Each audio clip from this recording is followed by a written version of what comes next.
Sejam todos muito bem-vindos. Tem início agora mais um programa Filtração. O programa, uma iniciativa da Abrafiltros e também das revistas Meio Filtrante e Revista TAI. Toda semana temos um encontro marcado às terças e quintas-feiras, às 15 horas, para debater um tema e trazer um especialista de diversas áreas. Então, essa semana temos dois encontros, hoje, terça-feira, 12 de maio, e também na quinta-feira, dia 14 de maio. Hoje nosso tema é reciclagem em tempos de Covid-19. Já eu vou apresentar os nossos convidados.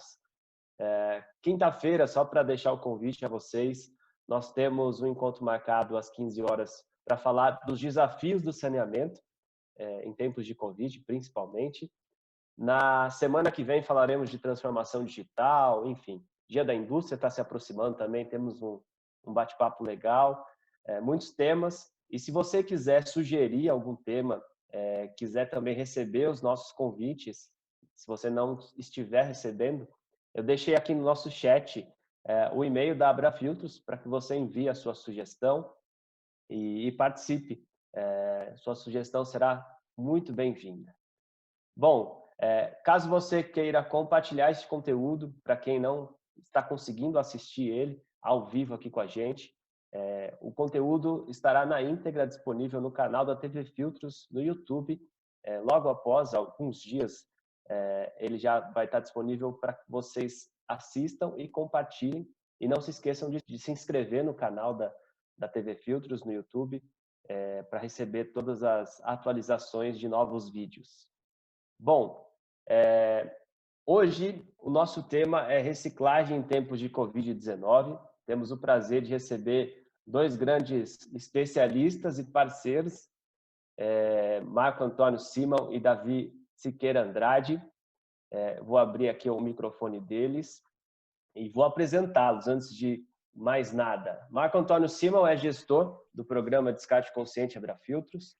O programa é responsável pela logística reversa de filtros usados do óleo lubrificante automotivo e em quase 8 anos já reciclou mais de 17 milhões de filtros. Marco Antônio é interlocutor da Abrafiltros com as secretarias de Meio Ambiente e autarquias nos estados de São Paulo, Paraná, Espírito Santo e Mato Grosso do Sul. Ao seu lado, hoje aqui com a gente, nosso parceiro, empresa associada à Abrafiltros, Grupo Supply Service, Davi Siqueira Andrade, diretor-presidente do Grupo Supply Service, pioneiro desde 1992 na reciclagem de resíduos oleosos no Brasil, com plantas nos estados de São Paulo, Paraná, Mato Grosso do Sul e Mato Grosso. É homologado desde 2012 pela Abrafiltros para as coletas do programa Descarte Consciente Abrafiltros, nos estados de São Paulo, Paraná e Espírito Santo, e atuará futuramente no estado do Mato Grosso do Sul, onde o programa está em fase de aprovação pelos órgãos ambientais do estado. Marco Antônio, Davi, sejam bem-vindos. Quero agradecer a oportunidade e dizer que esse tema reciclagem, ele tem sido muito abordado nos últimos anos nas instituições de escola. Eu acho que a consciência ambiental tem aumentado muito. Então, é muito importante nós debatermos esse tema da reciclagem, principalmente nessa época atípica, né, de pandemia que estamos vivenciando. Legal, seja bem-vindo, Marco. Seu Davi, seja bem-vindo. É um prazer estar com vocês, agradeço. Isso é um tema realmente sempre atual, antigo, muito antigo, né? E sempre atual. Com toda certeza. Vai ser um bate-papo mesmo. Você que tem interesse em participar aqui, com perguntas, seja ela por áudio, por escrita, não deixe de participar com vídeo também. Nós temos o chat aqui, ao longo da nossa conversa a gente vai escolhendo as perguntas e levando aos nossos convidados para obter as nossas respostas e trazer um pouquinho de conhecimento e informação, sempre é bom. Bom, aos nossos convidados, eu sempre faço uma brevíssima introdução, trazendo um pouquinho do assunto que vai nortear aí o nosso bate-papo de hoje, a nossa conversa aqui no programa. E eu queria abordar algumas manchetes e evidências de fatos que foram, ao longo aí, desde o início da pandemia, chegando e se tornando público, algumas realidades, né? Primeiro, a gente começou com o impacto de tudo isso, que a gente chamou de colapso, né? Em estados e cidades se posicionando diferentes. Então, a gente tinha, principalmente na área do transporte dos resíduos, cidades que estavam liberando a entrada, outras não estavam, estados que permitiam, não permitiam. Daí a gente vai também para uma informação que é bastante relevante, que a quarentena em São Paulo fez aumentar a reciclagem e diminuir a produção do lixo. A pandemia fez sumir o trabalho e a renda dos catadores também. E aqui hoje a gente vai falar de reciclagem, de logística reversa, que são os filtros e a área de atuação, principalmente da Abrafiltros. Mas eu queria saber, seu Davi, como operador logístico, você recebeu tudo isso lá no início, tem trabalhado nesse momento e quais suas perspectivas, né, para esse futuro próximo aí? Bom, crises, né, todo empresário no Brasil já passou por muitas empresas que têm o tempo de atividade como tem a nossa, certamente já vivenciou muitas diferentes situações adversas. Das que eu me lembro, assim, uma que nos pegou assim de surpresa e com um impacto assim grande e quase que de imediato foi a greve dos caminhoneiros, corrida 3 anos atrás, né? Isso. A gente viu assim as atividades interrompidas abruptamente, mas ainda assim elas tiveram um tempo de trabalho em função do estoque existente de cada um, mas foram afetadas pela não circulação de caminhões. A distribuição, a logística foi afetada. Contrário a essa agora em que nós temos todo o apoio dos caminhoneiros, né? Toda a liberação para que eles circulem, exceto algumas barreiras sanitárias que tivemos, alguns impedimentos de entrar e sair em alguns municípios, barreiras, fronteiras estaduais.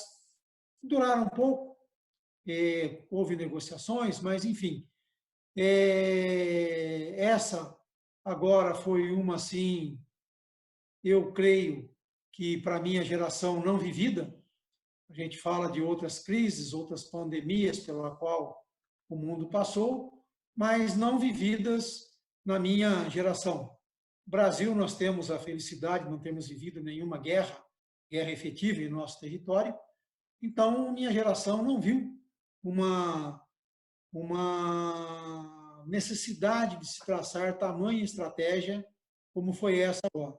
Então, nós aqui, quando estávamos vivenciando desde da notícia que começamos a ter conhecimento da Wuhan, na China, mas era muito longe, a gente vê notícias, vai vendo, mas isso veio se caminhando, né? Veio se espalhando, veio tornando-se uma pandemia.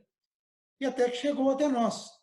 E aí nós tivemos aqui que criar 2 comitês de gerenciamento. O primeiro deles, um comitê de gerenciamento de risco, que era, em primeiro lugar, lidar com isso, o risco que isso traz às pessoas, à vida, aos nossos colaboradores, de toda a comunidade, dos familiares, dos colaboradores, da própria família de cada um de nós, né?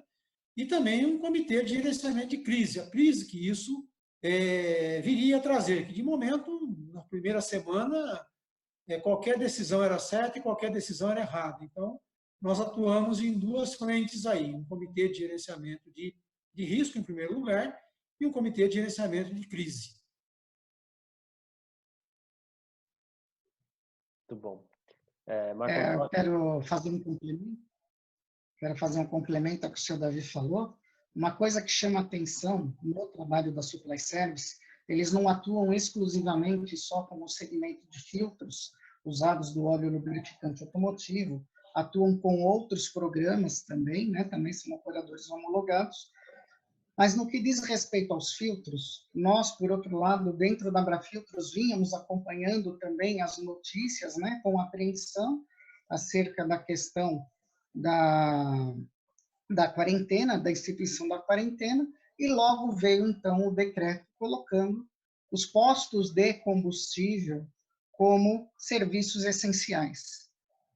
Seus postos de combustível são serviços essenciais e boa parte das nossas coletas, creio que mais de 80% das nossas coletas, sejam originadas em postos de combustível, dos filtros do óleo lubrificante automotivo. Então, a Supply, para ficar esse esclarecimento aqui aos nossos ouvintes, né, a Supply, ela teria que encontrar uma forma de continuar trabalhando, porque ela vai lidar justamente para coletar resíduo de um serviço essencial. Então, prontamente, a Supply, através desse comitê de gestão de crise, efetuou uma série de medidas para que a operação pudesse ter continuidade. O seu Davi teve que fazer substituição de alguns motoristas em função de faixa etária. Dentro da Supply, foram adotadas as medidas como distanciamento, álcool gel. O seu Davi pode falar com maior propriedade, mas eu quero deixar claro que o trabalho da logística reversa não parou no que diz respeito aos filtros do óleo lubrificante automotivo. E diante dessa situação, nós também emitimos comunicados tanto aos nossos associados quanto aos órgãos ambientais, após, obviamente, ter tido o sinal verde da Supply Service, e que os serviços teriam continuidade e que nós manteríamos, então, né, esse trabalho da coleta dos filtros usados do óleo lubrificante automotivo e que eventuais situações de descumprimento de meta seriam devidamente justificadas. Porque a partir do momento que você tem menos pessoas circulando, você tem restrições sociais, você tem bloqueios sanitários, menos pessoas vão estar, obviamente, trocando filtros. Então, você vai ter uma queda de demanda, uma queda natural, né, de disponibilidade desses resíduos nos geradores. Muito bom. Seu Davi, quer complementar? Correto. Muito bem complementado o que disse o Marco Antônio. Nós, como eu disse para você, estávamos diante de uma situação onde, de um lado, nos primeiros dias, havia aquela recomendação de paralisação, de não circulação, de isolamento, e, ao mesmo tempo, nos vimos incluídos numa atividade essencial.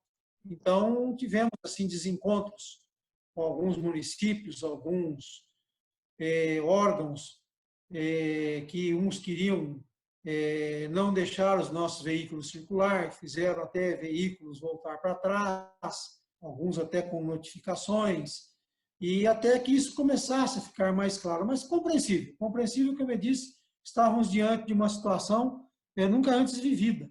E acho até, apesar de tudo que se vê, de tudo que se diz, mas pelo tamanho da crise que se instaurou e pelo curto prazo, eu acho até que o Brasil como um todo se saiu bem, está se saindo bem, porque quando a gente fala assim de como se proteger disso, nossos funcionários todos os dias, sempre, todos os turnos, todos eles, estão já habituados a trabalhar utilizando-se de máscara, luvas longas, aventais, óculos, protetor auricular, capa, macacão, avental, taivec, bota, capacete. É a nossa atividade, são resíduos que eles manipulam, considerados resíduos perigosos, e estão muito bem aparelhados para isso. Mas, por exemplo, quando a gente recebe assim, você usa uma máscara para pó, você está usando e vê a eficiência dela, porque você vê ela suja no final de algumas horas, de um período, de um dia, de um turno de trabalho.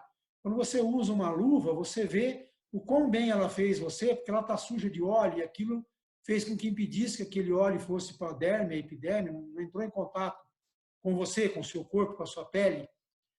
Quando você usa uma máscara que protege de odor, basta você retirá-la por alguns segundos, você vê a eficiência dela porque você sente aquilo que ela está bloqueando. Mas num caso desse, quando você usa uma máscara para uma coisa que é invisível, eu não vou dizer que é insípida, inodora, incolor, mas tem muito disso, você não vê, é difícil lidar com isso.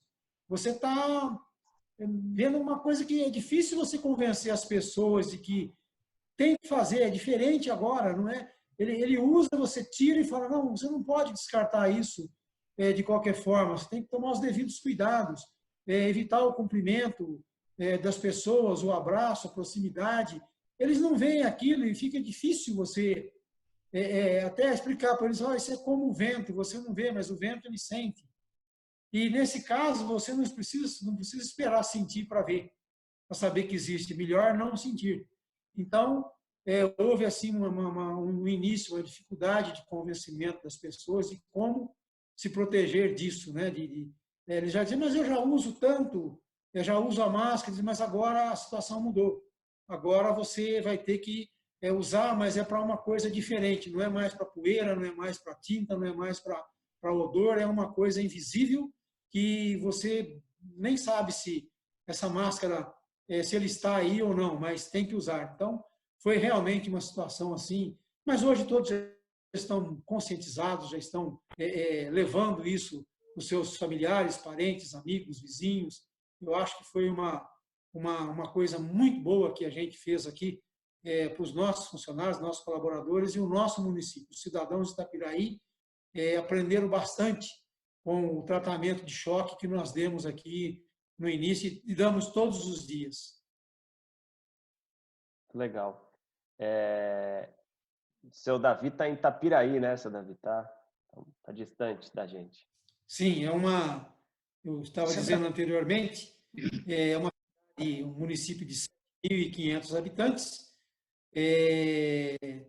mas nem por isso deve se deixar de cuidar, e mais ainda, porque apesar pequeno e obviamente os recursos mais escassos, mais difíceis, né?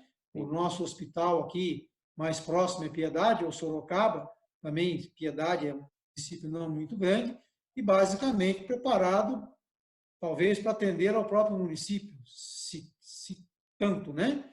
Então nós temos aqui que nos cuidar mais do que ninguém, porque os recursos para nós são menores ainda do que numa cidade maior, até mesmo para uma orientação médica, para uma primeira consulta, é tudo mais complicado aqui na nossa cidade. Então, daí uma necessidade maior.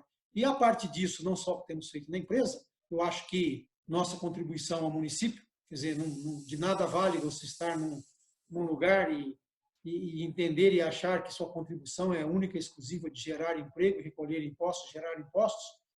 Nós disponibilizamos uma atividade, como acredito eu que na maioria dos setores de economia do Brasil caiu e bastante, nós colocamos 2 veículos de hidrojateamento e uma equipe de funcionários que 2 vezes por semana eles lavam calçadas do município, fazem desinfecção do comércio que está funcionando, padaria, supermercado, postos de combustível, postos de saúde, a casa lotérica que funciona como banco, o próprio banco, a rodoviária, a Câmara Municipal, a Prefeitura. Nós fazemos a desinfecção com hipoclorito de sódio 2 vezes por semana em todo o município, não só aqui, como no distrito do Turvo também, que nós temos aqui no município. São atividades que têm que continuar operando, né? Precisam, são atividades essenciais. Passamos em alguns bairros também, tudo aquilo que está operando, onde tem circulação, tem que ter circulação de pessoas. Nós temos feito isso, não foi só na primeira semana, temos feito isso de forma seguida. Não vamos parar, só vamos parar com isso quando isso realmente estiver dito, olha, gente, vencemos essa pandemia, acabou, vamos voltar ao normal. Então, isso nós temos disponibilizado esse pessoal, esses veículos, esse pessoal, esse contingente de pessoas fazendo isso. Excelente, seu Davi. Parabéns, viu, pela atitude, pela contribuição nesse momento aí de tamanho desafio para todos nós. Louvável. Não sei se o Marco Antônio quer complementar. Eu tenho uma pergunta em relação a volumes agora para vocês. Posso seguir, Marco? Pode seguir, Adriano. Legal. Eu falei aqui que em São Paulo a reciclagem aumentou e a produção de lixo diminuiu. Agora, olhando para os resíduos que o seu Davi trabalha e o Marco trazendo aí a realidade dos filtros, como que vocês analisam o pré-pandemia e agora esse durante, o que vocês projetam para o futuro aí em relação a volume? Isso vai ser instável? O que vocês imaginam? Bom, posso dar um parecer, Adriano? Eu vou pedir a gentileza de compartilhar a tela. Eu tenho alguns dados interessantes acerca do comportamento antes da pandemia e depois da pandemia. Excelente.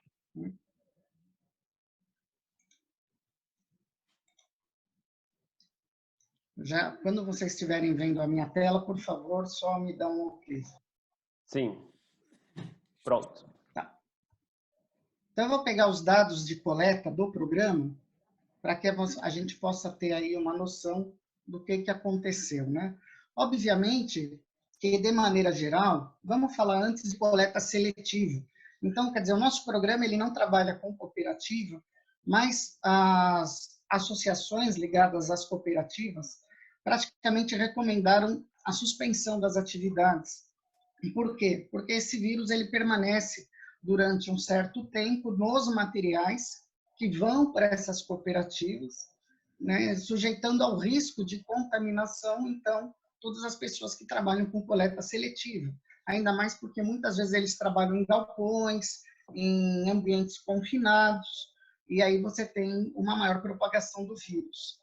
Então, baseado nisso, a CETESB, ela agora publicou recentemente uma decisão de diretoria, a 035/2020/P, no dia 6 de abril de 2020, onde, no artigo 2º, ela diz que não será exigido atendimento à meta quantitativa de logística reversa, no que se refere, né, aos sistemas de logística reversa, que trabalham, então, com cooperativas de reciclagem devido à Covid-19. Só que eles têm que cumprir determinadas condições.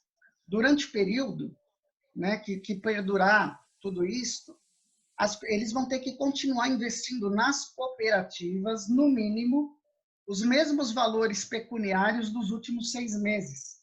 Inclusive as atividades de assistência social aos cooperados, né, complementar. Esse investimento, tudo isso tem que ser comprovado através de relatórios, que vão ter que ser entregues, né, ao final de 2020.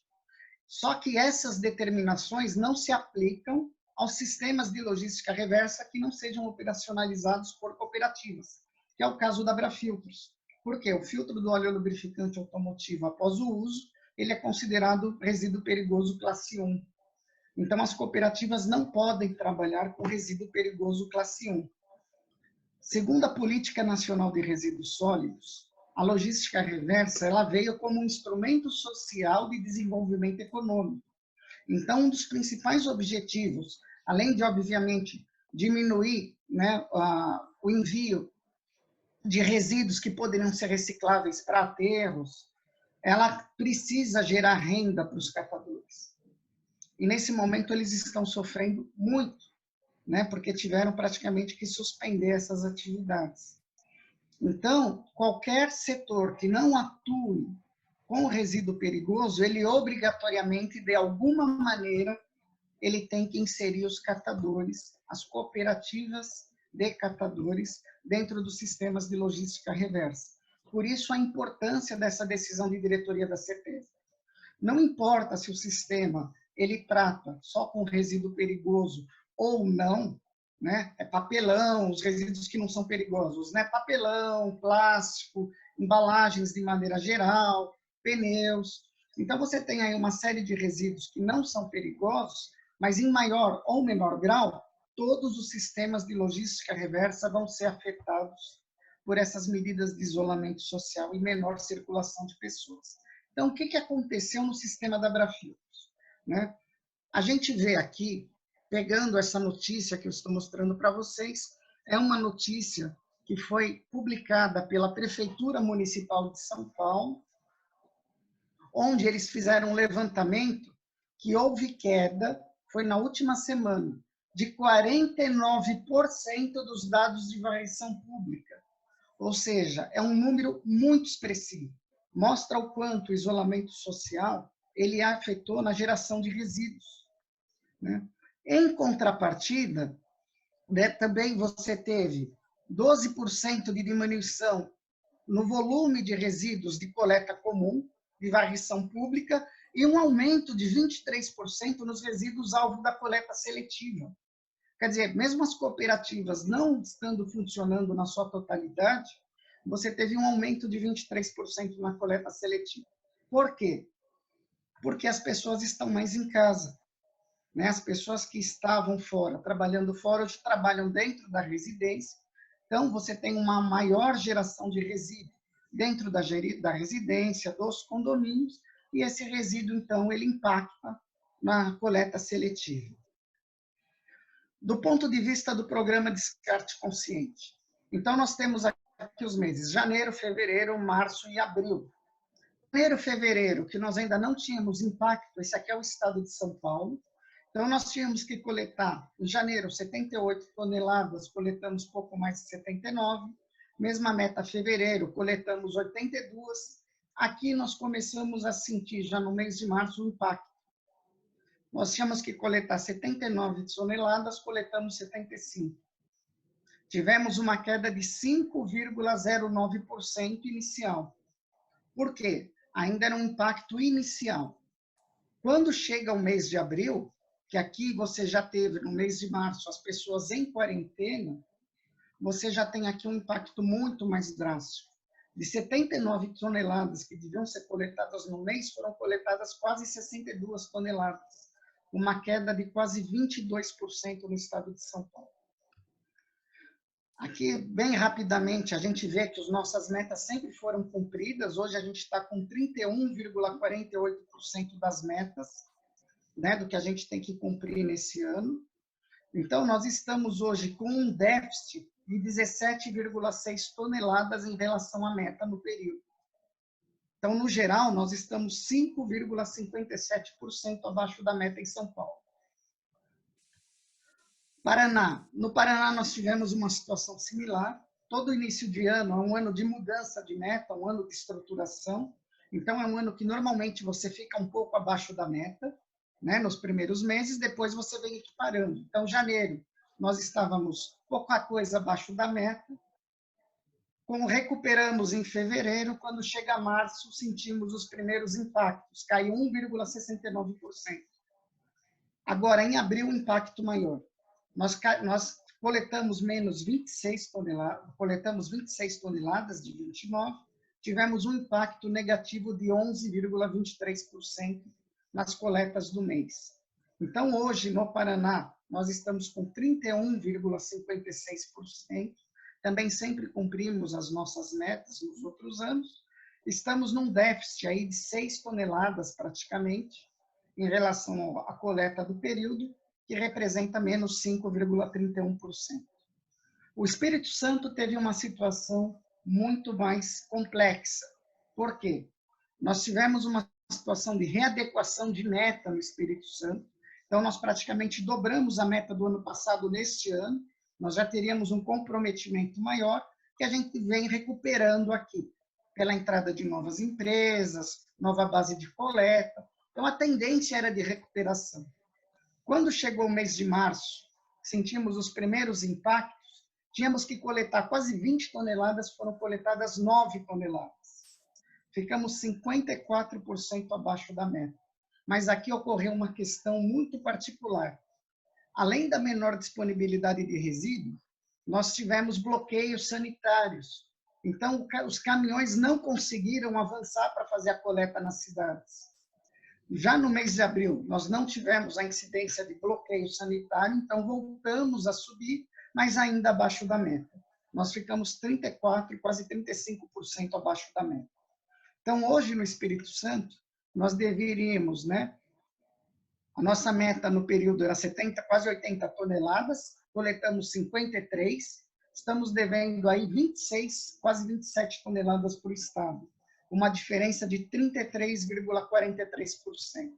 Claro que tudo isso vai ser justificado, então aqui nós temos um e-mail da Supply Service, né, comunicando do bloqueio, a situação que ocorreu, os 11 municípios que foram afetados, notícia do jornal comprovando a existência desses bloqueios, né, tudo aquilo que ocorreu. E aqui nós temos um mapa, onde o bloqueio ocorreu nesta cidade de Mimoso do Sul, e ela inviabilizou, então, que o caminhão prosseguisse. O guarda, a autoridade, né, rodoviária, inclusive, ele ordenou que o motorista retornasse, porque o motorista estava próximo à idade da faixa de risco. Então, impossibilitou a coleta nessa região. Não teve trânsito autorizado. Então, esse é um impacto que muitas vezes as pessoas não percebem, né? Mas mesmo dentro dessa questão da pandemia, nós conseguimos, através do programa, chegar a 17 milhões de filtros reciclados. Então, as coletas estão continuando, como nós dissemos, e nós vamos, obviamente, justificar todas essas, a gente está com todas as evidências para justificar eventuais situações que ocorram nesse período. Vale lembrar, só voltando na questão dos catadores, que o coronavírus ele permanece no papelão, no plástico, até cerca de 3 dias. Há estudos que apontam que esse vírus ele fica nesses resíduos até 5 dias. Então, de 3 a 5 dias. Então, o que as cooperativas estão fazendo? Elas estão recebendo os resíduos, estão colocando esses resíduos no sol durante esse período de 3 a 5 dias, para só então as cooperativas que estão operando manusear esses resíduos. Então, é uma situação muito atípica. Nós temos certeza que tudo aquilo que impacte metas, planejamentos, será devidamente justificado. Eu gostaria de acrescentar um comentário aí, Marcão, principalmente com relação à duração do tempo de atividade do vírus, da letalidade dele. Nós, nesses anos todos, fazendo a coleta nesses pontos de postos de combustíveis, oficinas mecânicas e tal, sempre tem algumas, todo negócio, todo trabalho tem alguma curiosidade, alguma coisa assim de diferente do usual, né, do dia a dia. E para nós aqui, principalmente os postos de combustível que têm conveniência, a gente hoje há um número muito menor, a conscientização da segregação, da seletividade e da colocação no kit adequado já é bem mais difundida. A educação ambiental cresceu muito ao longo desses anos, mas era muito comum, às vezes, a loja, o posto que tem conveniência, a pessoa sai, vai abastecer, dá aquela corridinha na loja de conveniência, vai lá comprar um salgadinho, um refrigerante, sai da loja comendo, ele vê que já terminou o abastecimento do carro, se apressa em tirar o veículo dali e acaba jogando o resto do salgadinho, o refrigerante, o guardanapo no kit, que é para o filtro, para a embalagem, para o pano, estopa, seja lá o que for, o contenedor, mas não especificamente para o lixo orgânico. Então, aqui a gente via assim, no início, até fralda, né? O cara está viajando, para abastecer, abre o capô do carro, a esposa diz, vai demorar, vou aproveitar também para trocar o bebê, e acabava jogando a fralda aonde não devia. Hoje, como eu disse, uma incidência muito menor. Mas, em função disso, a gente já criou o Comitê de Gerenciamento de Risco, falou, quem garante que aqui não vai aparecer máscara, a pessoa sai da loja, vai entrar no carro, entende que ele está sozinho, que ele sozinho no carro, não precisa de máscara, e resolve descartar no nosso contenedor. Então, como se precaver disso?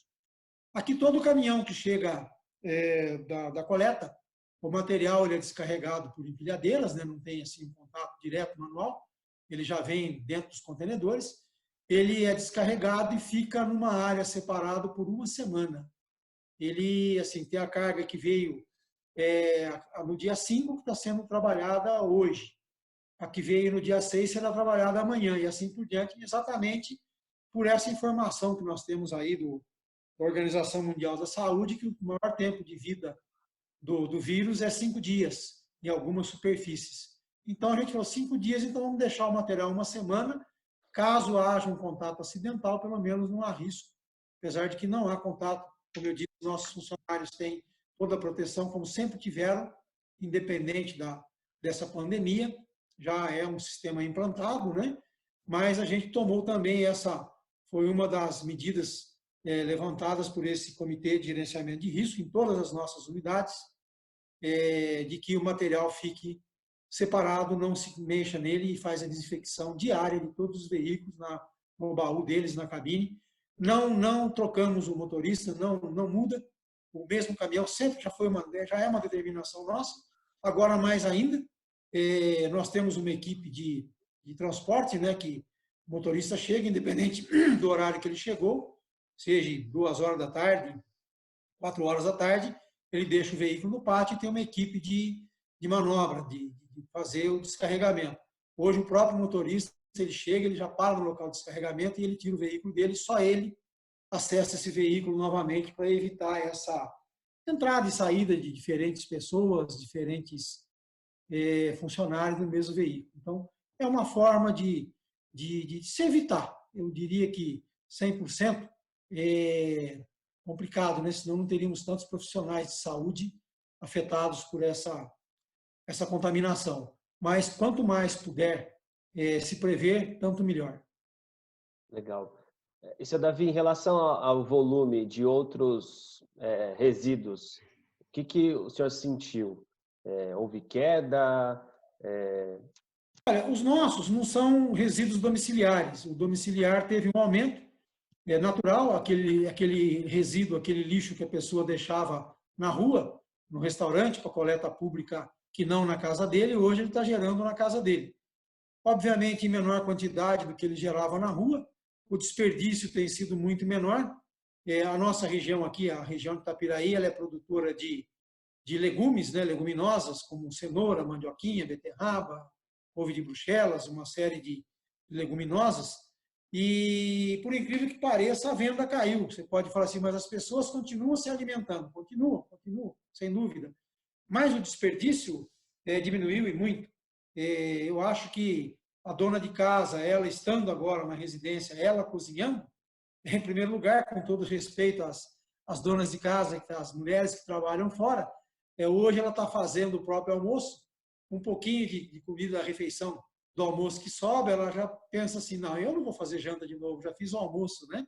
Então, acaba não dispensando aquilo, é um consumo de alimento que deixou de existir porque não foi jogado fora aquele e se fez outro. E no restaurante, você pode observar, 98% das mesas, ninguém consome tudo que vai à mesa, em lugar nenhum. Então, tudo aquilo é jogado fora e faz-se outro. Então, tenta imaginar a quantidade de alimentos que está deixando de ser comprada, cozinhada, para ser jogado fora. Que hoje não está vendo, os restaurantes não estão funcionando. Fora o desperdício na seleção de materiais, no descascar, no cuidado, no preparo, no armazenamento, gente, joga muita coisa fora. E também na reciclagem, né? Hoje as pessoas em casa, com um grau de instrução um pouco maior, um grau de informação bem maior, eles já estão separando melhor isso, coisa que habitualmente, por não estar em casa, não viam, não sabiam que isso não existia, que acabava se misturando reciclável com não reciclável, e hoje estão fazendo isso. Primeiro que tem o conhecimento e tem o tempo para isso, né?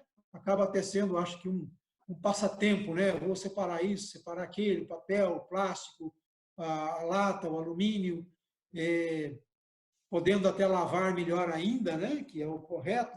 Então, isso, quiçá, se torne numa cultura, num aprendizado, e tudo aquilo que a gente sempre tentou passar, divulgar, quem sabe isso tenha trazido uma contribuição enorme, trazido isso para dentro das pessoas, porque no passado, quando a gente queria instituir e implementar e fazer com que aumentasse a reciclagem do óleo de fritura, o óleo que a gente não usa mais em casa, convencer as pessoas a não jogar aquilo no ralo da pia ou no lixo, quando falavam para mim, dizer, não, vamos pegar um condomínio, fazer uma reunião com as donas de casa, com as patroas lá, e promover, fazer um sorteio de alguma coisa, levar na própria sede do condomínio. Eu dizia, gente, esquece, não são elas trabalham fora, elas não cozinham, não são elas o alvo, não são elas o foco. E agora, elas estando em casa, eu acho que vão deixar esse legado de cobrar e de deixar isso como instrução, né? Até uma forma prática de como fazer isso. Olha, eu quero que daqui em diante isso seja feito assim. Eu acho que isso, assim, né, de tudo a gente sempre tira um aprendizado. E tomara esse aprendizado do desperdício, da reciclagem, da segregação, da seletividade das coisas, fique, né? Isso vai ser muito bom, um bom legado. Com toda certeza. Já já a gente volta para o tema de descarte e da reciclagem desses itens ligados efetivamente e mais diretamente à pandemia. Mas eu tenho duas perguntas aqui para o Marco Antônio. Eu vou fazer as duas, Marco, porque elas se complementam, tá? Da Sandra e do Marcelo. A Sandra pergunta assim: qual a visão do programa de descarte para os próximos meses? Você imagina para quando o retorno de uma normalidade ou de uma nova normalidade?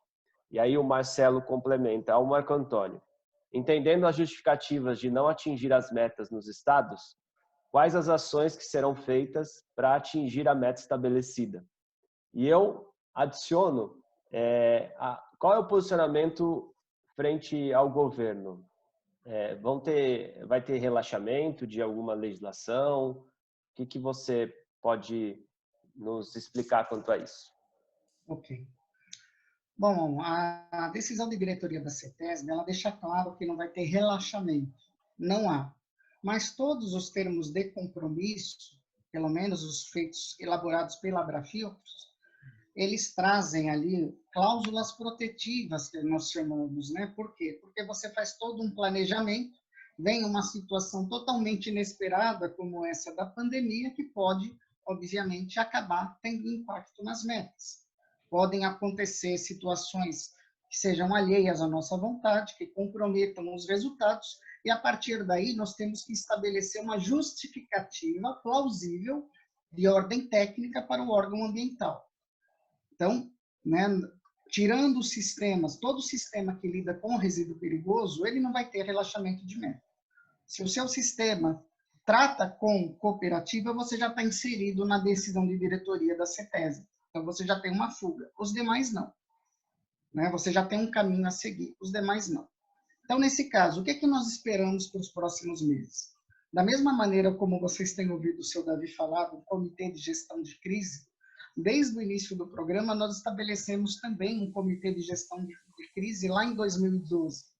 Então, fazem parte desse comitê o nosso presidente, o João Moura, o nosso escritório jurídico, eu como gestor do programa, né?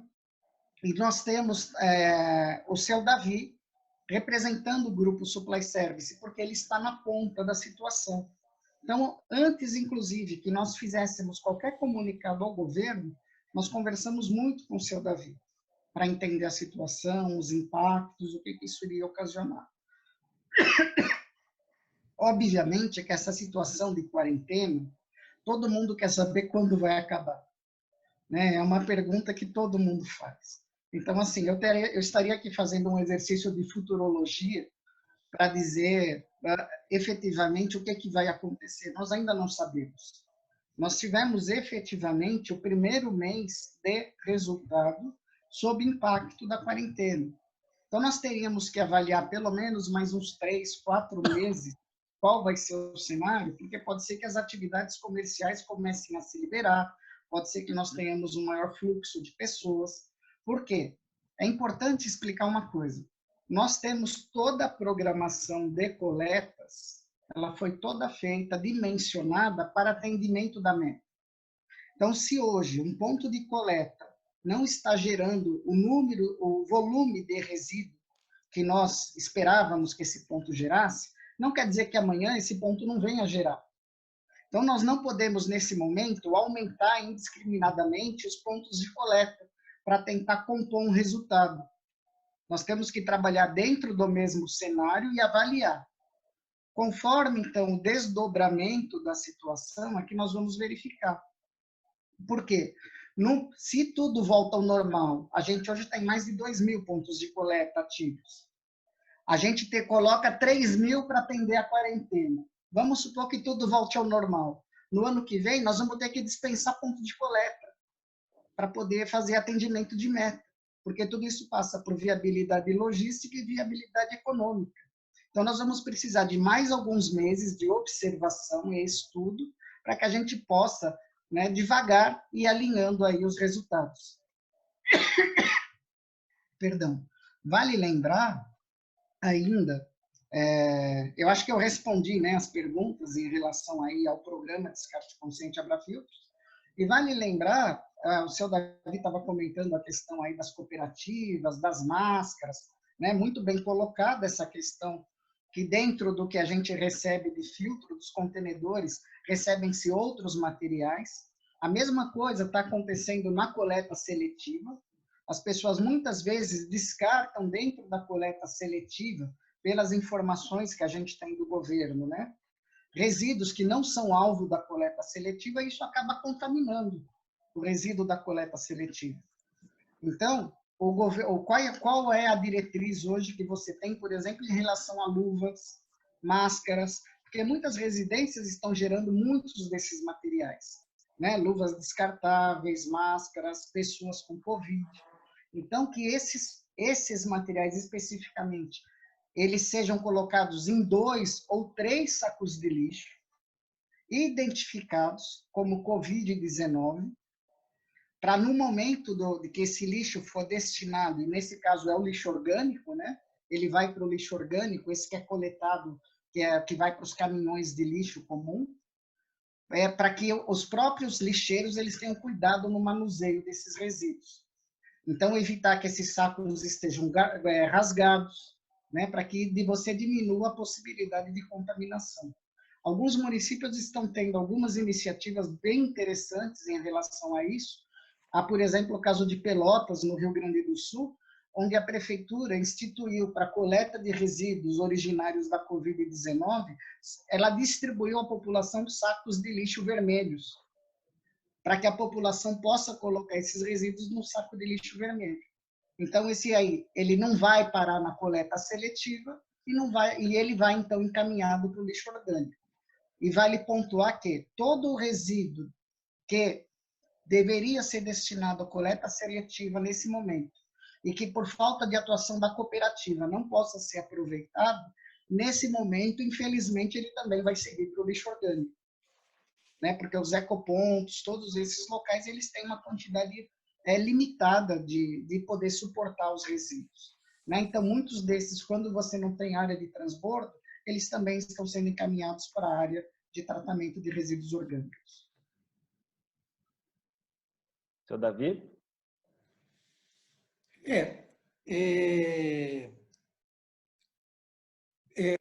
O que eu disse, o correto é que realmente isso vá para o lixo orgânico, né? Onde ele vai ser enterrado, e isso bem isolado é o ideal. Como eu disse, nós aqui temos mantido isso uma semana sem para que isso fique desativado, mas na coleta você não sabe se a pessoa acabou de coletar e o coletor doméstico está passando ali já no dia seguinte, né? Então o ideal é que isso fique mesmo com 2, 3 sacos de lixo. Bom seria se todos tivessem esse conhecimento, essa informação. Nas empresas isso pode ser feito, né? E essa é uma atitude correta. Como eu disse, nós aqui temos já um trabalho com resíduos perigosos de décadas, então nossa destinação é diferente, né? Disso. Temos sistema de desativação disso, deixando isso aí uma semana em separado, isso não vai para a coleta pública. Nós, como se diz assim, tratamos isso internamente aqui da forma de desativar, a desinfecção dos veículos com diariamente. Então, tudo isso é feito, mas bom seria se todos tivessem esse conhecimento nas residências de as máscaras descartáveis que usam, o pessoal todo aí. O pessoal de saúde já tem a coleta própria, que é a coleta de lixo hospitalar. Então, mas seria uma preocupação doméstica mesmo, né? Eu não vi nenhuma divulgação nas redes sociais ou televisivas aí, na mídia comum, né? Desse tipo de informação, mas que bom seria se todos fossem conscientizados dessa forma. Bem menos possibilidade de contaminação teria se assim agisse, né? Mas, no geral, é se precaver e precaver mesmo de todas as formas. Muito bom, muito legal. O que eu acho mais interessante é que semana passada a gente teve um programa exclusivo de gestão de crises. E o que vocês estão nos apontando é justamente a solução que o nosso convidado, Renato Senatore, deu, da questão de criar-se um comitê de gerenciamento de crise.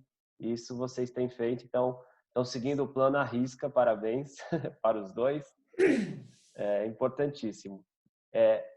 Não sei se alguém tem mais alguma pergunta, fiquem à vontade para perguntar, tanto pelo vídeo como pelo áudio também, ou aqui pelo chat, participem, a gente adora que vocês enviem suas perguntas. E eu queria fazer uma pergunta para o Marco. Marco, qual que é a importância, principalmente nesse momento, das empresas estarem amparadas por um programa de logística reversa? Igual, por exemplo, no caso da Abrafiltros, o programa de descarte consciente.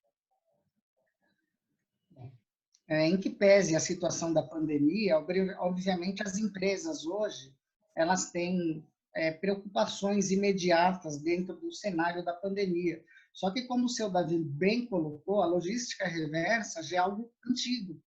Já vem lá de 2010 a Política Nacional de Resíduos Sólidos, né? Os filtros não estão incluídos especificamente nos resíduos-alvo da Política Nacional de Resíduos Sólidos, mas toda a resolução que veio a partir da Política Nacional de Resíduos Sólidos, ela tem essa lei como base.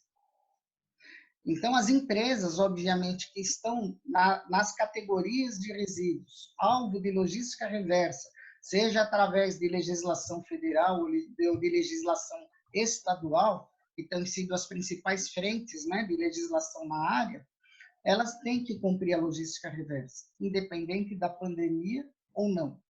Então, ela está dentro de um programa de logística reversa, ela está amparada no cumprimento da lei. É a mesma coisa da gente falar assim, olha, estamos numa situação de pandemia, eu tenho que deixar de usar cinto de segurança? Não. A legislação do cinto de segurança já existia, com a pandemia ela continua existindo e ela vai existir depois da pandemia. A logística reversa, nós sempre falamos que é um caminho sem volta. Então, é muito importante que as empresas se conscientizem que os resíduos que a empresa gera, né, proveniente dos materiais, dos produtos que ela coloca nos mercados, onde há regulamentação de logística reversa, eles têm que ser tratados para diminuir o impacto nos aterros sanitários, para que você tenha um menor consumo de matérias-primas base, né, para que você tenha a questão da reciclagem. Então, é muito importante a empresa estar amparada. E o fato dela estar num programa de logística reversa, ela vai ter menor custo, ela vai ter uma tratativa adequada de qualquer situação que venha ocorrer junto ao governo, ela vai ter um respaldo, né? Então, todas as empresas, hoje são 19 empresas associadas que participam do programa Descarte Consciente Abrafiltros, todas essas empresas estão amparadas em relação ao cumprimento da logística reversa, mesmo diante desse fato da pandemia. Muito bom. Seu Davi, quer complementar?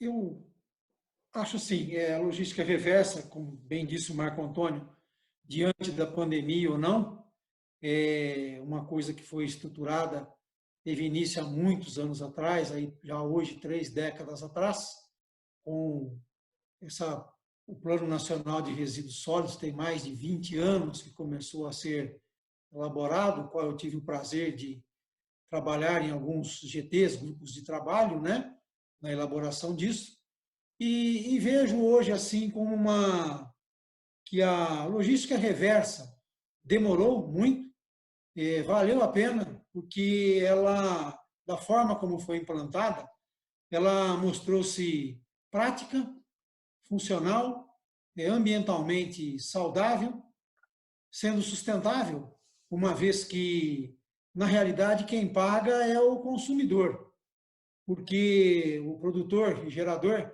eu gosto de separar produtor e gerador, mas não é a mesma coisa, não. Um produtor de filtro, ele não está colocando no mercado um produto perigoso. O filtro torna-se, em função de seu uso, um produto alvo e objetivo da logística reversa pelo seu uso. Então, o gerador é quem o torna usuário um produto alvo da logística reversa. Diferentemente, por exemplo, de uma pilha, de uma bateria, que ele tanto faz novo, usado, sem uso, seminovo, ele por si só já é um produto perigoso, um produto que demanda cuidados, diferentemente um pneu, um fabricante de pneu, ele é só o produtor, ele não é o gerador do resíduo. O resíduo quem gera somos nós, com a utilização do pneu para a atividade a qual se presta, desgasta, nós é que provocamos o desgaste, e depois devolvemos isso ao produtor, e ele é que vai arcar com o gerenciamento disso. Então, eu digo assim, que quem paga é o consumidor, e o produtor ou gerador dos insumos nela previstos gerencia por si, ou através de associações, como no caso Abrafiltros, através de institutos, né, como temos aí, livrando a União, estados, municípios, deste custo e do gerenciamento diante disso. E diante de tantos benefícios, eu diria aqui até assim, de uma forma, uma brincadeira, que a logística reversa é irreversível e crescente, né? Então, isso veio para ficar. Vamos ter muitos mais produtos colocados na logística reversa. Deu-se uma atenção inicial àqueles tidos como perigosos, isolando-os da coleta pública, mas virão muitos mais, porque, como eu disse, tirou essa responsabilidade dos municípios dessa coleta, né? Tirou custos deles, tirou a mão de obra deles, tirou bastante coisa deles, e vamos deixar os nossos aterros, quem sabe nós consigamos ainda ver o Brasil com 100% somente de aterro sanitário, e um dia, daqui a algumas décadas, esse aterro sanitário possa ser uma grande fonte de adubos, né? Adubos naturais, adubos orgânicos, compostagem, porque se ali só colocarmos materiais orgânicos que se decompõem, um dia vai ser uma grande fonte de mineração e lavra para material para adubação, né? E é o que se espera disso tudo. Muito bom. Obrigado, seu Davi, Marco Antônio. A Sandra tem uma nova pergunta aqui. Qual o maior desafio em segurança do trabalhador dentro da fábrica de reciclagem, a fim de preservar esse trabalhador? E havendo algum trabalhador infectado, quais medidas serão tomadas? E eu levo isso também para o lado da residência. Se tiver alguém infectado ou com suspeita de Covid em casa, eu continuo reciclando? O que vocês poderiam nos falar? Bom, no tocante ao trabalhador, eu já disse anteriormente as medidas que nós criamos, nós separamos em dois comitês, o comitê de risco e o comitê de crise, de gerenciamento de risco e crise. O comitê de gerenciamento de risco é todas aquelas medidas voltadas exatamente à prevenção para a não contaminação. E o de crise é tudo que isso provoca, né? Diminuição de atividade econômica, o que vai vir disso tudo, mesmo depois da abertura de voltar tudo ao normal, quer dizer, o que volta, o que não volta mais, como as pessoas vão se comportar no seu dia a dia, vão ter o mesmo apetite para consumo, para viagem, quer dizer, vai voltar mesmo como estávamos, vamos chegar aos níveis que vínhamos, será maior, menor, então por isso nós separamos em comitê de risco e comitê de crise, coisas distintas. Com relação aos trabalhadores, como eu disse, nós já estamos habituados a lidar com produtos em que o contato das pessoas tem que ser já monitorado, muito bem treinados, com todos os EPIs homologados, pessoas treinadas para usá-los adequadamente, a substituição controlada, acompanhada, vistoriada, os exames periódicos de saúde, mais do que o normal, do que o preconizado em lei. Pessoas usam mangas longas, máscara, óculos, viseiras, Tyvek, aventais, protetor auricular, enfim. Como eu falei, o produto fica em confinamento aqui por uma semana antes de ser trabalhado, como nós fazíamos anteriormente, chegava e já processava. Agora não. Temos a facilidade de poder fazer isso agora com diminuição dos volumes, não está acarretando superestocagem, está sendo permitido com a queda na quantidade de coletas, muitos caminhões parados, né? Pessoal com a idade superior a 60 anos, todos em casa, independente de poder trabalhar ou não em home office. Não colocamos ninguém em regime de salário parcial, nada, tudo normal, não estamos utilizando ainda nenhum benefício legal ou de medidas provisórias que foram colocadas. Se houver na empresa algum caso, aí nós vamos ter que passar a controlar e monitorar diariamente as pessoas que aqui entrarem com controle de temperatura, com exames médicos, talvez até a gente coloque aqui dentro um ambulatório médico, e aí seguir orientações aí sim de profissionais infectologistas diário. O número de pessoas está bastante reduzido na empresa, distanciamento, respeitando 1,5 m entre eles. Se houver, tomara, queira Deus que isso não ocorra, mas se houver, dentro do comitê de risco está previsto aí a instalação de um ambulatório, medição de temperatura de todos, e essa pessoa também ser acompanhada e orientada por nós, né, com acompanhamento do profissional. Excelente. Bom, dentro das atividades que eu já desempenhei na logística reversa, né, em outros setores, eu tive a oportunidade de desenvolver um trabalho com diferentes cooperativas no Paraná. Visitei várias cooperativas, vi como eram as atividades, e realmente o ambiente da cooperativa, ele é um ambiente propício à propagação do coronavírus, porque normalmente eles ficam em galpões. Esses galpões, por maiores que sejam, né, eles têm paredes.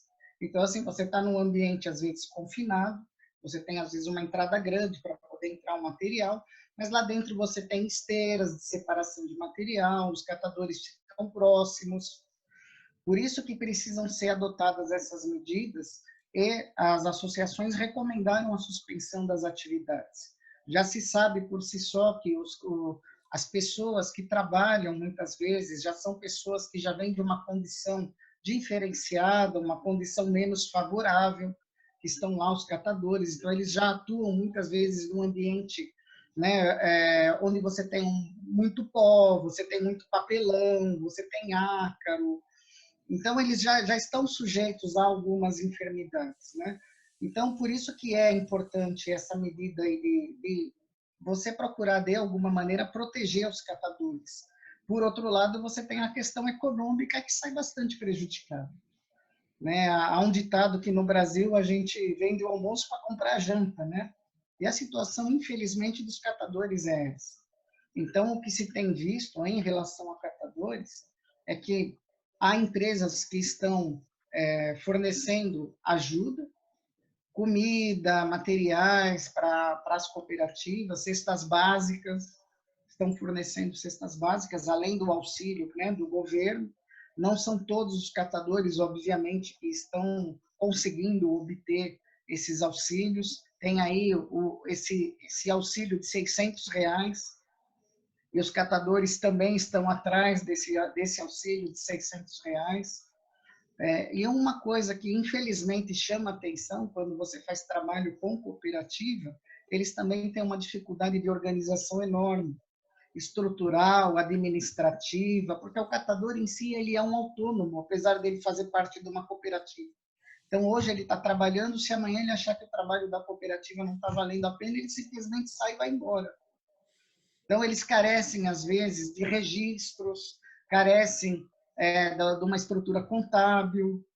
Então, é muito importante que as lideranças das cooperativas, através dos movimentos, procurem, nesse momento, buscar o maior número de auxílio possível junto ao governo, né? Porque o maior impacto, realmente, eles estão sofrendo nessa pandemia.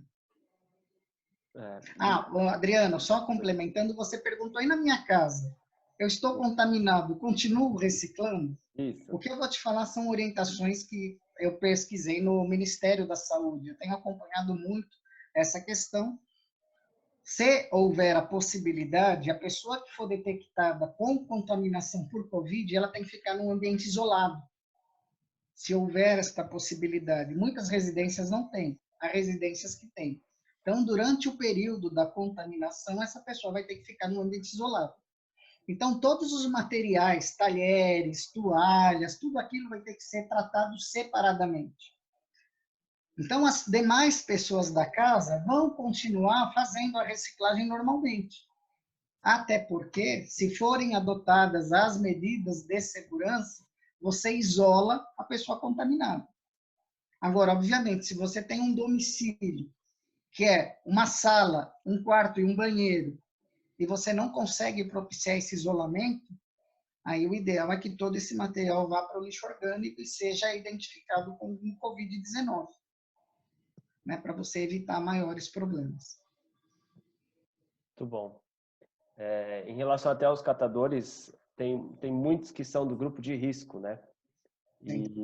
E aí, acho que fica aí a dica para todo mundo, o incentivo que as pessoas continuem separando o material reciclável, porque em muitas das vezes essa sacolinha com o material reciclável que a gente não imagina para onde vai, pode de alguma forma ajudá-los nesse momento.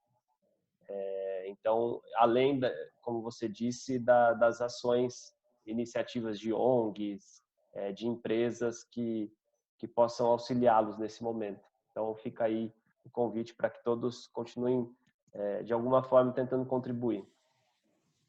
Eu quero pontuar mais uma questão interessante. O brasileiro ele é solidário por natureza. Basta ver que antes de saírem medidas para os caminhoneiros, você via na televisão muitas pessoas preparando marmitas, né? Porque os restaurantes fechados, onde que os caminhoneiros vão comer? Como eles vão ter condições de asseamento, né? E você via assim, houve uma mobilização popular impressionante no Brasil, de suporte e apoio aos caminhoneiros. Sim. Eu tive a oportunidade no passado de fazer um trabalho junto à ONU, e desse trabalho participaram mais de 30 países. Por incrível que pareça, o Brasil foi o país mais atuante dentro daquela iniciativa de solidariedade, né? Uma questão humanitária, onde o Brasil, na quantidade de itens arrecadados dentro daquela situação, foi o país número 1. Então, o brasileiro tem essa vantagem, ele é um povo solidário, e é isso que nós precisamos. Nós precisamos nos unir para poder mitigar, né, diminuir os efeitos da pandemia da melhor forma que nós possamos, dentro dessas pessoas que estão sendo afetadas do ponto de vista econômico e social.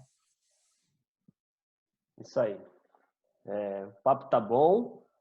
Quero agradecer a Sandra aqui pelas contribuições. Obrigado, Sandra. O Marcelo Vorenga esteve conosco, escreveu aqui parabéns pelo programa Filtração. Ele teve um compromisso, teve que sair, mas ele conseguir assistir, vai receber os nossos agradecimentos também. A gente está indo para o nosso final, para o nosso encerramento, e eu tenho uma última pergunta para vocês. A gente tem visto que alguns estados, algumas cidades, já têm iniciado um possível relaxamento de alguns serviços, tornando alguns serviços essenciais, muitos em função de iniciativas do governo. E como que vocês estão se preparando para a retomada? Como que vocês enxergam que isso pode acontecer? O Marco falou que não tem como a gente imaginar, mas como que vocês estão se preparando para esse momento? Vai ser gradativo mesmo? Vai chegar de uma vez? Como que vocês imaginam? Olha, Adriano, tomara seja gradativo, porque isso dá um tempo para ir se reorganizando todos os setores.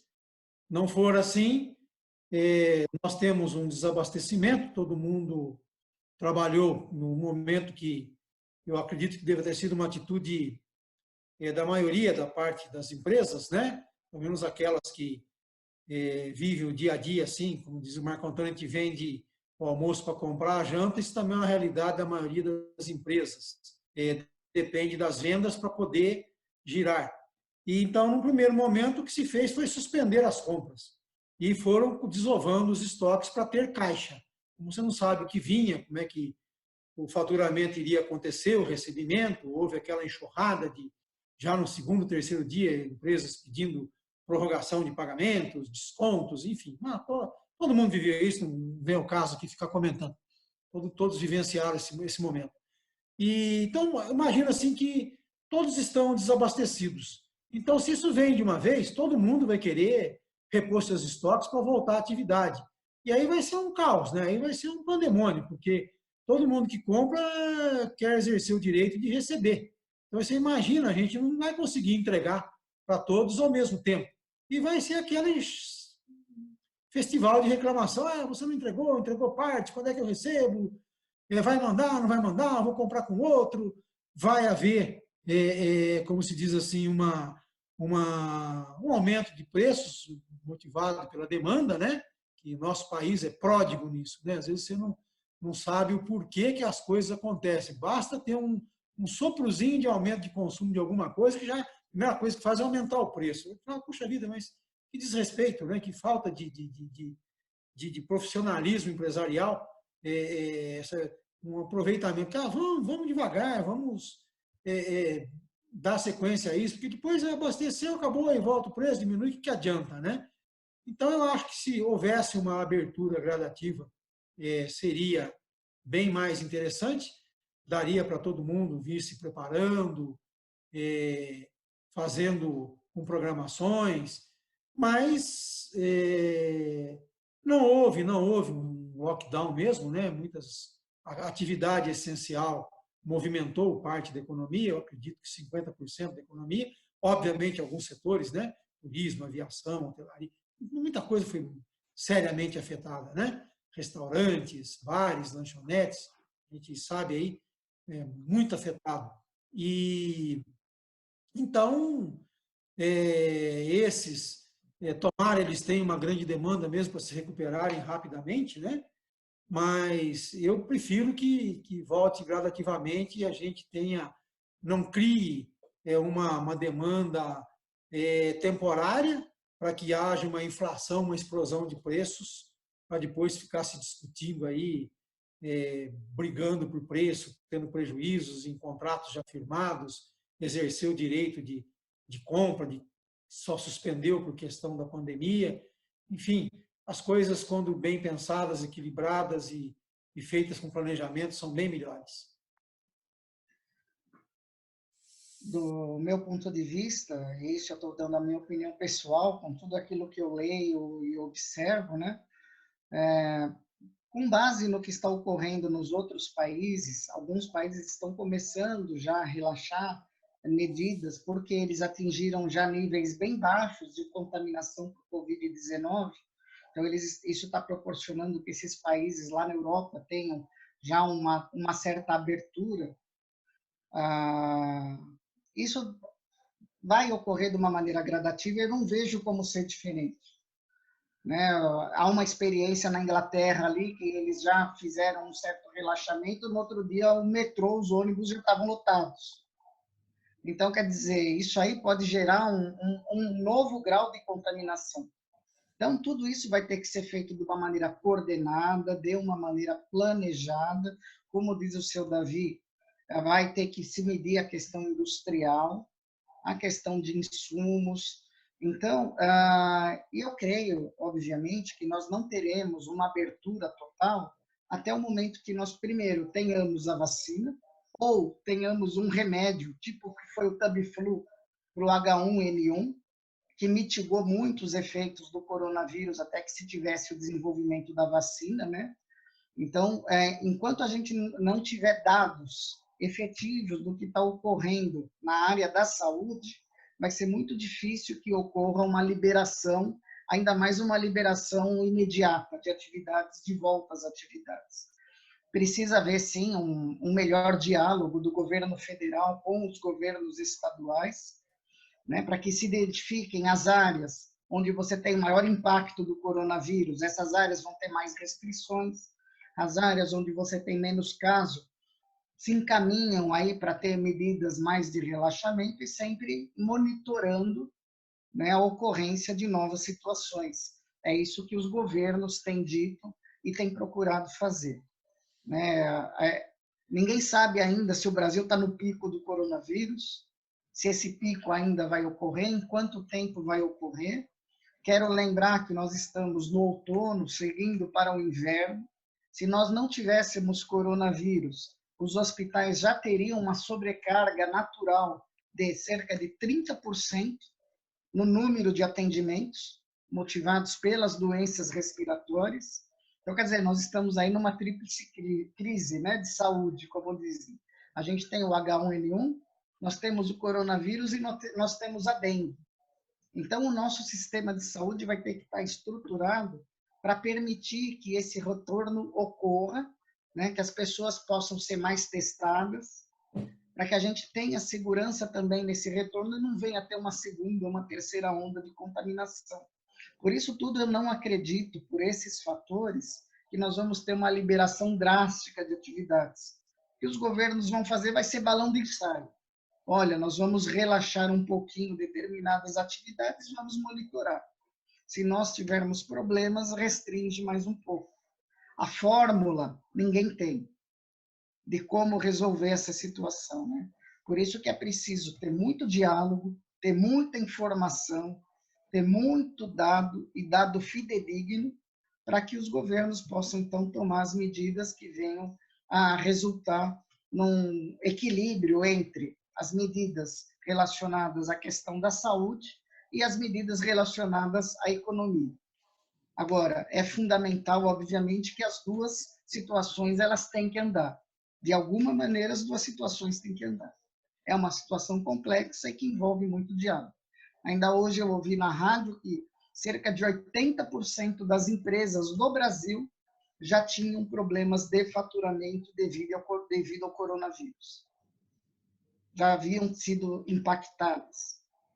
Então, você tem toda hora muitas informações, às vezes até informações desencontradas de diversas fontes, de fontes variadas. Ainda temos a questão da fake news. Então, é por isso que é preciso ter calma, né? Nesses momentos, eu entendo que a gente precisa ter calma para poder pesar as situações de maneira a encontrar as melhores soluções.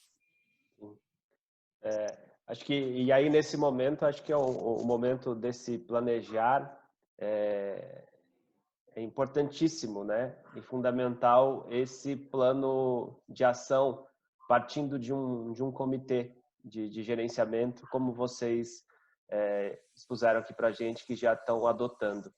Então, fica também uma lição, né, para as empresas que nos assistem, que pensem nesse comitê, nessa reunião, nesse planejar, porque ele vai ser importante quando tudo for sendo gradativamente reaberto.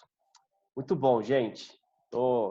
A gente está com o tempo aqui quase esgotando. Quero agradecer todo mundo que participou. Como de praxe, vamos ouvir, está aqui com a gente, o presidente da Abrafiltro, o senhor João Moura. Tenho certeza que ele está ansioso para participar. É um tema que ele gosta muito. Seja bem-vindo, presidente. Boa tarde a todos. Boa tarde, Davi. Boa tarde, Marco Antônio. Muito interessante. Como eu gosto de ouvir vocês. E eu sempre aprendo alguma coisa. Isso é muito interessante. A minha pergunta é quando nós vamos ter a próxima? Porque esse assunto é muito importante e nós vamos ter que agendar novamente, porque nós precisamos cada vez mais de informação a respeito do descarte. E nós estamos passando por uma pandemia, e isso é mais importante ainda, porque o nosso papel é de informação. E eu acho que nós fizemos isso com muita precisão hoje. Eu quero agradecer a todos mais uma vez, Adrianos. Espero poder vê-los em breve numa outra live, falando ainda da área do nosso segmento, que é o descarte. Muito obrigado a todos, um abraço e espero vê-los em breve. Até mais. Obrigado, Adriano, até a próxima. Obrigado, presidente. Obrigado, Moura, boa tarde. Ao seu Davi. Boa tarde, Davi. Boa tarde, seu Marcos. Obrigado por estar conosco aí. Viu? Obrigado por aceitar o convite, Davi. A gente sabe o quanto ocupado você é e o Marco Antônio. Nós só temos que agradecer. Muitíssimo obrigado. Eu que agradeço. É uma honra participar. Legal. Bom, Indo para o nosso encerramento, quero fazer novamente o convite a vocês.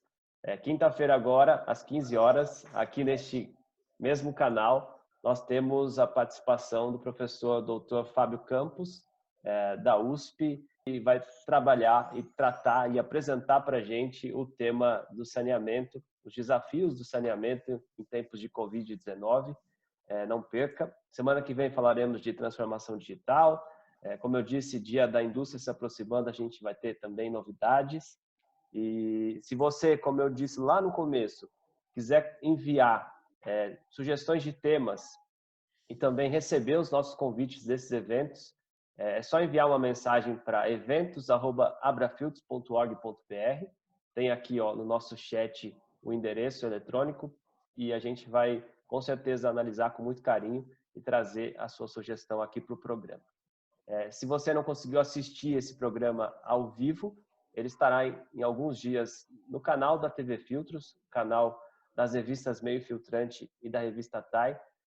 Estará na íntegra para que você assista e compartilhe, não deixando, é claro, de se inscrever no canal no YouTube.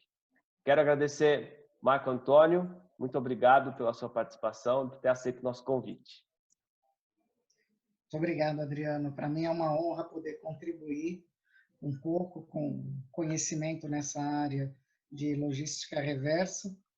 E eu quero agradecer a Abrafiltros, na pessoa do nosso presidente, João Moura, que me possibilitou essa oportunidade lá atrás. Seu Davi, que foi um dos meus tutores, né, seu Davi?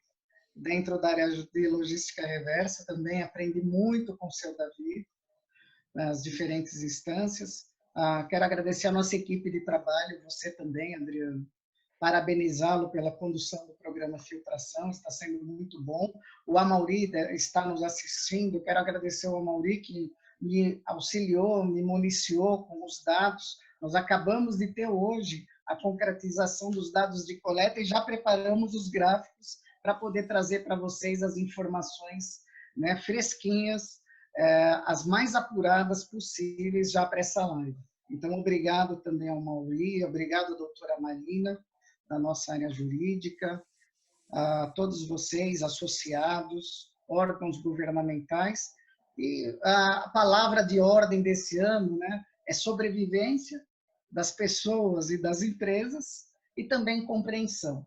É importante que nós possamos entender que nós estamos vivenciando esse momento atípico da história do mundo, né, um momento atípico na história do mundo. Então, é importante que estejamos todos juntos para que a gente possa sair dessa da melhor forma possível. Obrigado, Marco. Seu Davi, muito obrigado. Como disse seu Moura, sabemos da sua agenda e é um prazer e uma honra recebê-lo aqui. Da mesma forma, muito obrigado a vocês pelo convite.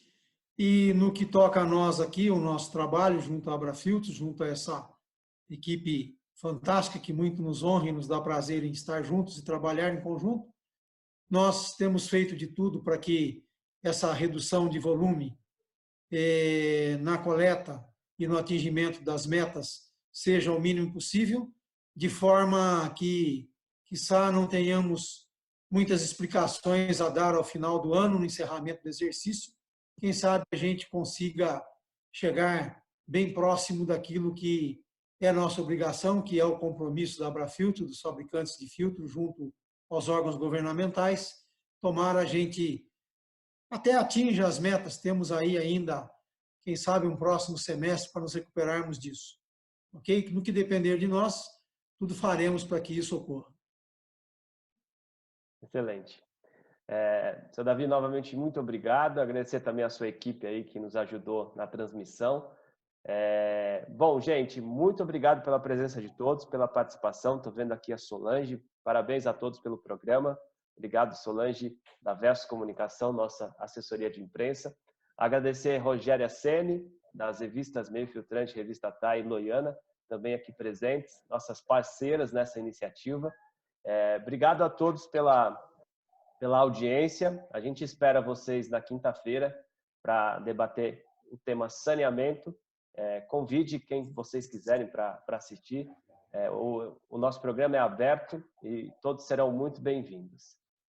Foi uma honra dividir esse programa com duas feras da logística reversa e eu espero revê-los em breve. Se cuidem e obrigado e até a próxima. Tchau, tchau, gente.